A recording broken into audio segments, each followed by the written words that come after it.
सवाल ये है कि अगर उत्तर प्रदेश के हम एग्रीकल्चर रेट को देखें, 2017 में जो आपने उत्तर दिया है उसमें आपने स्वीकार किया है कि 2017 में 7.5% एग्रीकल्चर ग्रोथ थी, और आज आपने अपने उत्तर में स्वीकार किया है कि अनंतिम आपका 6.8 घट करके एग्रीकल्चर ग्रोथ रह गई है। तो सवाल यह है कि किसान घाटे में है कि फायदे में है। और यदि हम सकल राज्य मूल्य वर्धन में प्राथमिक क्षेत्र में योगदानों में जीएसबीए के योगदान को देखें तो 2012 में जहां 27.63 था, वही 2022 में घट करके ये 25.33 रह गया है, जो अपने आप में चिंताजनक है।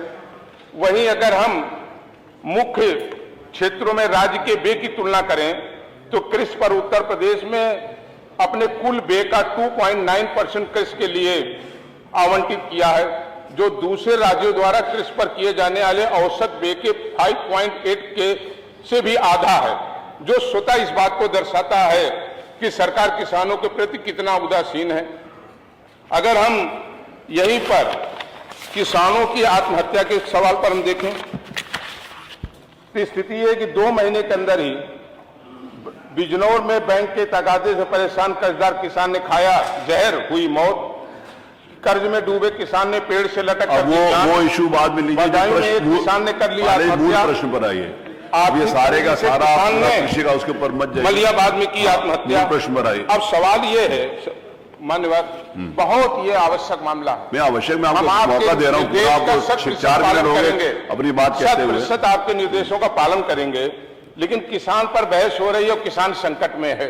और अगर देश की उत्तर प्रदेश की 60% आबादी पर चर्चा नहीं होगी तो केवल वादा करने और भाषण देने से सवाल और हल नहीं हो जाएगा। तो हम आपके माध्यम से सरकार से 2 अन्य पूरक पूछना चाहते हैं मान्यवर। पूछिए।